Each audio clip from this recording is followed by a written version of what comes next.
guys, it's time to get started on this hollow body jazz guitar.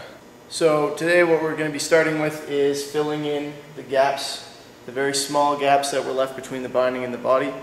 Like I said in the intro video to this project, Mr. Bearer, the owner of the guitar, did a fantastic job of putting the binding on, sanding the guitar down and prepping it, and it really does look good, but there are some small gaps between the binding and the body that need to be filled.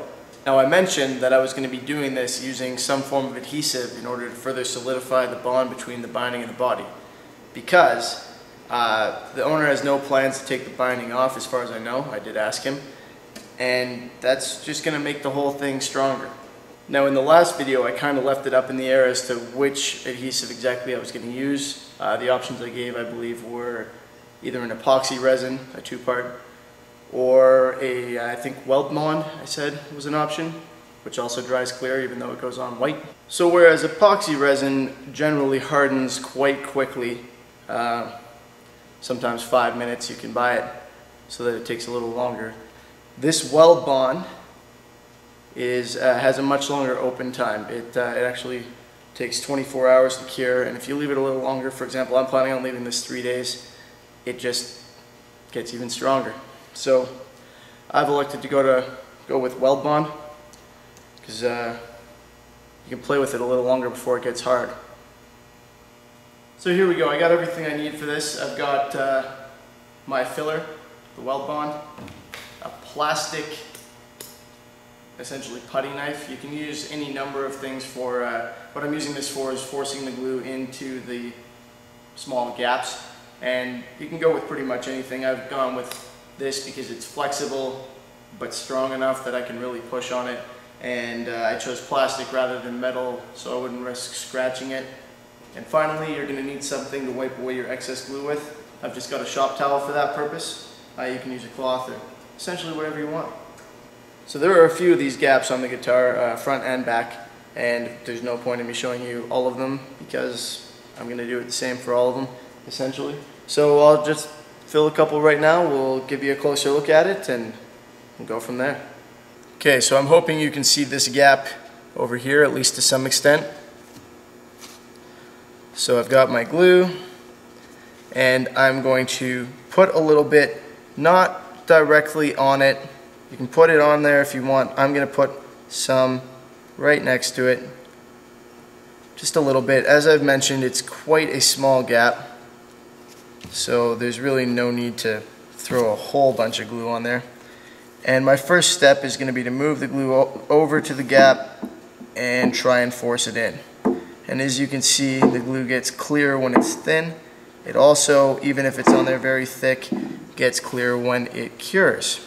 It cures perfectly transparent. So I'm not really worried about leaving a little bit of residue because it's going to be clear.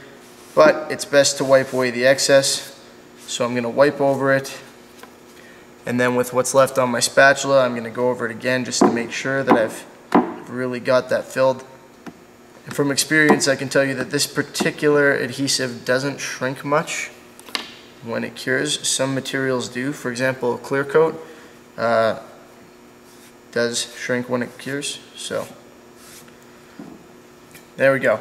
I'm making sure that I don't have a whole bunch left on the binding, and I've got pretty much all of it taken off of the wood as well, but if I didn't, as long as it's smooth, it wouldn't be an issue really, because this glue also acts as a sealer for the wood, so that's not a problem. Now, some of the gaps in here are going to present a little more of a problem. The ones on the front and back faces are quite small, but if you look in here, if I can get the camera to show it to you, there's kind of a chunk missing behind the binding here along the edge. So for this, I'm going to use a very similar technique. I'm going to try and keep this thing within the camera's range. I'm going to put the glue here and just pull it along inside the binding with my putty knife, and then do some cleanup with my shop towel. So rather than me just talking about it, let me see if I can show you. So this is going to take a little more glue. This gap is a little more significant. It's not even really a gap, it's more like a minor gouge. So I've kind of filled it in there. You can see the thicker area. And now I'm going to wipe off the binding, wipe away the excess from the inside, and wait for that to dry so that I can sand it or refill it. Alright guys, so there's a lot more filling to do on this guitar, but that about sums up the techniques I'm going to be using to do it. So I hope you found the video helpful, especially if you've got anything of this nature coming up in your future. And please subscribe so that you can stay up to date with this project and some of the cool ones that I've got coming up pretty soon. Thanks for watching. See you next time.